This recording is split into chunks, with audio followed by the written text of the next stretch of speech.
Welcome to another CEO Wisdom Pod with Usman Sheikh. He is CEO at XIQ, has a cool background, and XIQ basically is personality driven sales and marketing insights that you get. They use Gen AI mostly from email signatures. So we're going to talk about that. Usman has a background at SAP, huge company, obviously. This podcast is brought to you by podbar.com. That is my podcasting agency. If you want to start, scale, be invited to podcasts and monetize podcasting as a whole is what we do through unconventional methods. So would love to help you with that, podbar.com. Usman, welcome to the pod. Tell me a bit more about yourself and about XIQ. Thank you, Charles. Good to be here. My name is Usman Sheikh. I'm CEO and founder of a Silicon Valley-based company called XIQ. XIQ stands for Multiply Your IQ. And we are an AI-powered sales and marketing platform. The genesis of this platform is from my previous role at SAP, as you just mentioned, where I held multiple senior management roles in product management and then eventually rolling out and building out their digital demand generation platform. And today, XIQ is a unique platform because it uses psychology and psychometric testing methodologies to help predict the personality of your prospects. And the way we do this is that we go and pick up information from the public internet. So if you have a public LinkedIn profile, for example, or a tweet or a video that you've done, we can analyze that. And then we can predict what kind of communication style, how to sell to you, how to build a relationship with you. And this comes in extremely handy for salespeople when they're trying to formulate relationships or conduct highly personalized outreach. Right. So at what price point do you sell, and what's the exact value or ROI that a salesperson can get out of XIQ? Oh, so that's a great question. So our price point is we sell at an enterprise level. So we're targeting large enterprise customers. Our floor price starts at $6,000 a month, and it can buy you up to 30 users. And then it moves upward based on seats. And as you buy more seats, the price per seat obviously reduces. The value is very important. So today, salespeople struggle in being able to formulate unique emails and communication strategy and stand out in a very saturated crowd of everybody in the virtual and digital space. So XIQ, first and foremost, helps you personalize, identify. It's like you can meet people without ever having met them. Without ever having met them before, you can get some really good insights on them. The second thing our platform does is it helps you craft strategies. So we have a generative AI bot. We call this generative AI bot Gilroy. And today you can ask Gilroy anything, similar to ChatGPT, except that in the case of Gilroy, Gilroy has all the latest and greatest information on companies, including their annual reports, their financials, their C-level executives, the people that work there, all the latest news on them. And it can conduct things like SWOT analysis, for example, or it can tell you what are the business opportunities for the company. And based on that, you can upload your own content into XIQ, and you can start mapping your solutions that will help that company achieve their opportunities. So this is a huge value. It saves salespeople a lot of time in terms of research. It helps them reduce time in terms of looking up things, and also brings a lot of information to them in seconds. And using this information, salespeople are able to stand out, differentiate themselves. What are some of the impacts? How do we quantify that? What we've seen is that people that use XIQ have a 4 times higher deal conversion rate than those that are not using XIQ. We also see that people using XIQ are able to schedule 12 times more meetings than if you were not using XIQ. And this keeps going into email open rates, 37% higher, click-through rates, 48% higher. And then what we have started to measure is that for every $1 companies are investing in XIQ, today it's giving you a return of $350 for every $1. That's significant. Yes. how do you target your folks? How do you get like new customers onboarded? Do you do cold email, LinkedIn outreach, for example? Well, all of the above. So we do cold emails. Our emails, we've identified an ideal customer profile. As I said, these are the large enterprise, so companies that are $500 million and above would fall into our sweet spot. The bigger, the better. And we have a vast spectrum of clients in many different industries, in the tech industry, in the digital security, cybersecurity industry, in the data storage industry, in the computer hardware industry, software industry. We also have clients in biotech, fintech, and even sports teams are our clients because they're using our platform to sell suites in stadiums. The Golden State Warriors, for example, use our software to help their sales team sell suites. And so once we've got the ideal customer profile defined, then we create emails. And again, we use everything that we use for marketing is our own platform. So our platform identifies who the prospect is, writes a highly customized email. We get very exceptional number of open rates and demos scheduled as a result of using our own platform as well. And then, of course, LinkedIn advertising and LinkedIn posting is also a big way for us to get our name out there. And the emails, do I have to select them manually and give the robot a go, or are they automatically written and I can send them at scale? Yeah, you can automatically write these emails. So what we do is you generate one copy, or you can even ask the bot to generate a copy for you. You can just give it some instructions. This is what I want to talk about. This is my special offer. Write an email. It will write that email, but then what it will do is it will take your mailing list, it will upload that and divide it into the different personality types. We use the DISC method. That's basically 4 main personalities. D stands for dominant, I for influencing, S for steady, and C for conscientious. And then there are 128 different flavors of these personality types and communication styles that are there. But for the time being, to manage this, we break it into 4 different styles of email. And then our platform can send out 4 different sets of email to the different personality types in your mailing list. And therefore, it carries a lot of personalization and doing it at a fairly scalable manner. And why couldn't you release an army of bot that would send these emails at scale? Because to me, it seems that you still need to click send, So do you have agents that could do that while you're sleeping? You can. AI is good, but we always recommend that some human should look at this beforehand, before it goes out. It is still not at a place where the AI itself can send. It's getting better, by the way. It's improving every single day. That's the kind of amazing part of it. But for the time being, and I think a lot of the enterprise customers want to have that control. They want to make sure that what's going out is not just fully automated. We're B2B, it's high ticket sales. There's a lot on the line. There's a lot of branding issues that are involved in that. So having a human do the last mile, so to speak, to just oversee it, make sure everything is fine is a good idea. But once you've done that, you're basically looking at approving 4 emails. And once you've done that, it can go out to thousands of people at the same time, all scheduled to go out. So why aren't more people doing that if it's 6x's their closing rate and 14x's their meetings booked rate? Is it because of the 6K price point? Is it I'm just trying to ask myself why, because sales teams are sort of struggling this year. Why isn't everyone using XIQ? Yeah, that's a great question. I ask that question to myself every day. But in all seriousness, we're relatively new in the market.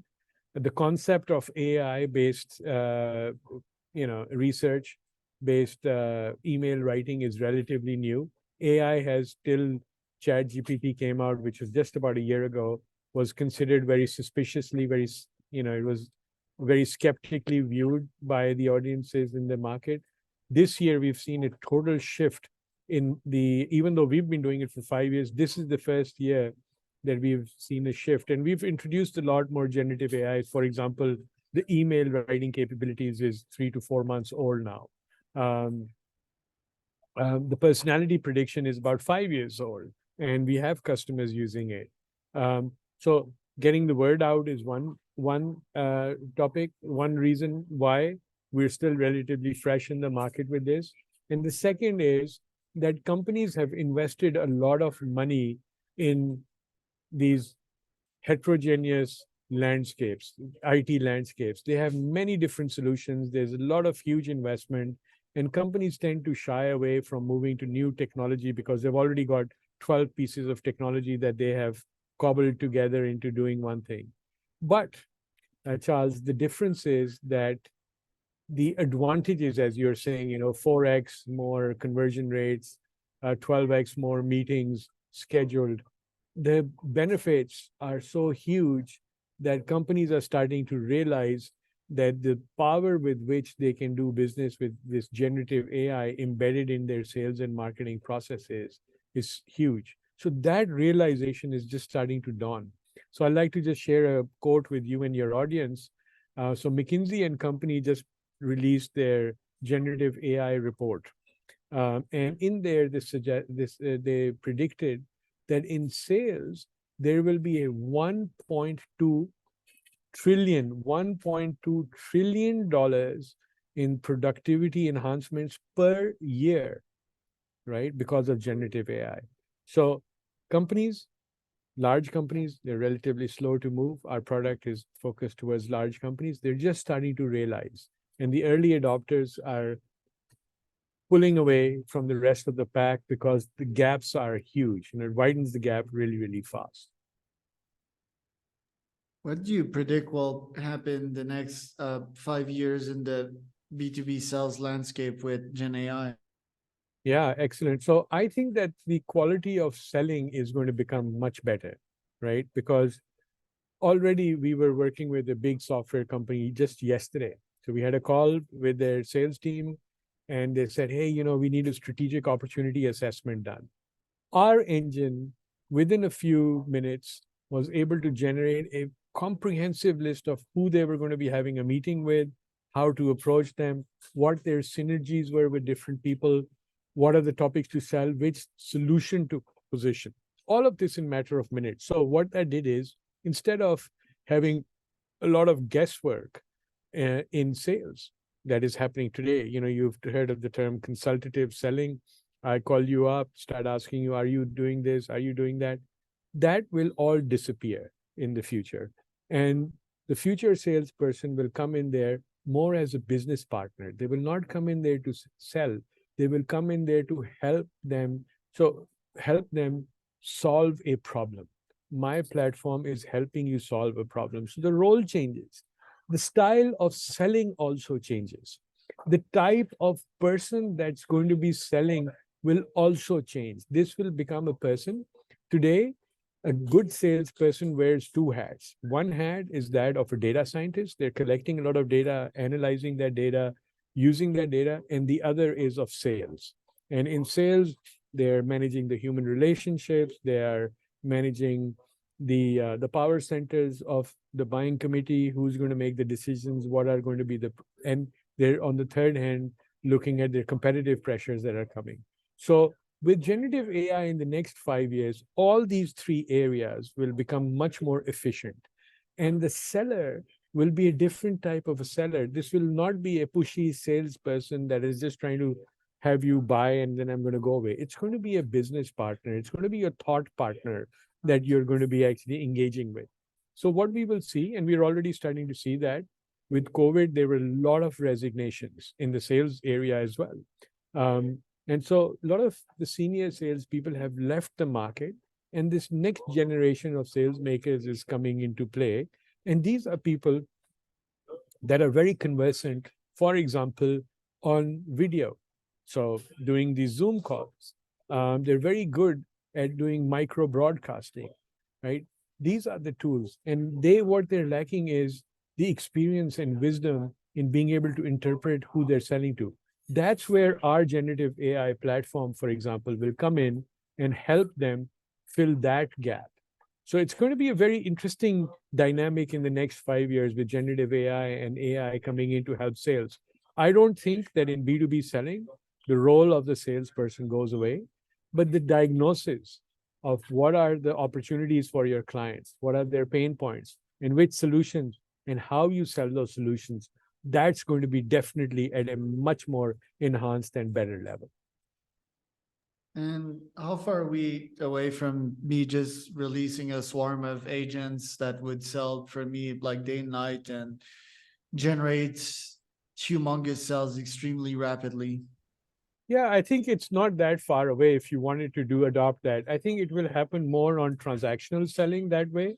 So products and services that lend to more transaction kind of selling.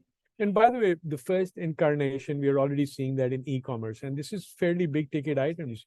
You know, I just bought a Tesla a few months ago, and my entire process was human free pretty much, right? I probably talked to the salesperson for about 30 minutes, right? The rest, from test driving the car to ordering it to, you know, it was all online, right? Everything I did was online. Even the financing for the car, everything was done through that. And it was very seamless. It was very quick. It was very easy. So it's already starting to happen. You're starting to see that. And this will just continue to improve. But then there are other products and services that require some configuration, for example, that are more complex, that are going to have much more strategic value. And there's a lot more considerations as well. And, you know, corporate and enterprise procurement also takes into account many different things. So, for example, you know, an enterprise buying products from another company now need to make sure child labor is not being used, that the company they're buying from is not selling to companies that are in quarantine, for example. And so those sort of factors still need to be verified. And where there's going to be multiple decision makers, the progression of agents coming in, automated agents coming in and selling will be a little bit less, but the process will be a lot more improved. Right. And what's next for your company? What would be your top 3 goals for next year? Yeah, so that's a great question as well. So one of the things that we are looking at, so our core motto is to humanize, to use AI to humanize the interaction. That sounds kind of, counterintuitive, right? AI, which is machine, to humanize, which is very emotional based. How does that work? But it does actually, because our AI is using psychology and human behavioral science to actually help sellers and humans understand the other person, which they're having less and less time facing. So one of the innovations that we will be releasing next year is a digital twin. So I can simulate this conversation with a prospective buyer without ever having met them. So when I actually go into the meeting, I am super prepared, right? I understand what kind of that digital twin is going to emulate my prospect. What are their challenges? What are the hurdles? What are their objections going to be? And it will also help me understand how to answer those objections. So the digital twin is a big one for us. Another thing we're doing is account planning stays a very big part of B2B selling. So people have to spend a lot of time in preparing strategies and accounts. And we're going to automate that whole process. So, put in a few requests, that process is going to get automated. And the third thing, just like Alexa or Siri, Gilroy is going to become voice driven. And that's going to happen really matter of weeks, where you will be asking Gilroy, hey, conduct a strategic opportunity assessment on SAP and tell me what are my sweet spots of being able to sell to them. Which of my products should I sell? Which customer case study should I cite to them? And Gilroy will be able to go and fetch this information, write an sequence of 3 emails for me so that I can get a podcast appointment with Charles, right? So these are the sort of things that I think that are right around the corner for XIQ. And what would it mean for the market to have a bunch of AIs swarm at the same time, competition, adapting? What would that mean for the buyer? Yeah, that's a good question. I mean, I think that on the buy side of things also, they're going to be using AI to decipher who's using AI, for example, and analyze things. So I think, but that's not necessarily a bad thing, right? Because there are, as I say, there's so many data points that need to be covered that the human-driven process takes too long, right? So for example, I'll give a great example, right? Big pain point for me is that companies' procurement processes are extremely slow. They're bound in compliance, they're bound in governance, and they're extremely slow because they're doing due diligence, they're doing IT compliance, they're doing legal checks, they're doing validations and so on, reference checks. And so what happens is that a company that is eager to bring in a solution today, just because of the procurement process, is delayed, right? Months delayed. And that's all converted into opportunity cost.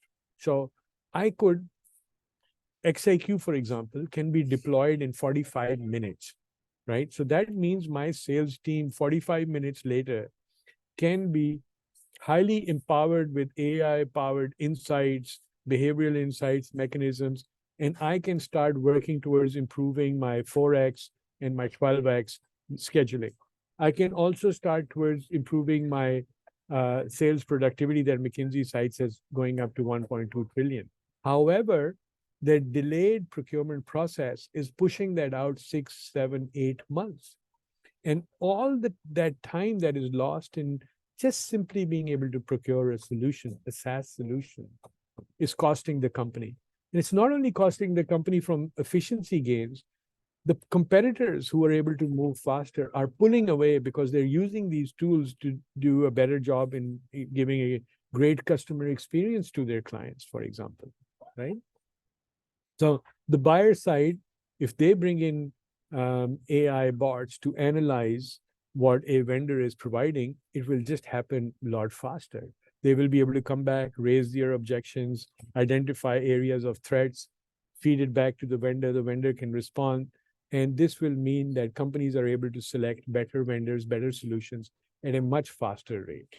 And that would mean better improvement in efficiencies and gains that way. What challenges do you expect to face in the upcoming years? Yeah, so I think the procurement challenge is definitely a big challenge. So getting the cycle moving. I think getting people moved away from the way they have been doing things, right? So sales and marketing for the last 30 years, I think Salesforce was, coming in the late, in the 90s, and was the first SaaS solution, right? And companies, believe it or not, are still moving into Salesforce, right? So it's taken a long adoption curve towards that. And today what has happened is, because of various factors, there's a lot of point solutions. And so therefore we have a market and an audience out there that is set in its ways of doing things, right? And weaning people off how you do things the old way to a new way is always a change management challenge. I see that as the biggest challenge, is getting the humans over the hurdle. Having said that, AI, the speed of innovation and the change that it brings around is almost critical for companies to start picking up in the ball and running. So we don't have the same luxury of time we had in the last 30 years. The competitive pressures are going to be really, really huge. So it's a make or break moment for companies to decide at this point, I would say. Where can people find out more about Usman? So I'm very prominent on LinkedIn. So Usman, USMAN, Sheikh, SHEIKH. My company's website is xiqinc.com. So please look us up, send me a friend request or connection request. And I'm also available on Instagram and on the TikTok and all these new digital channels as well.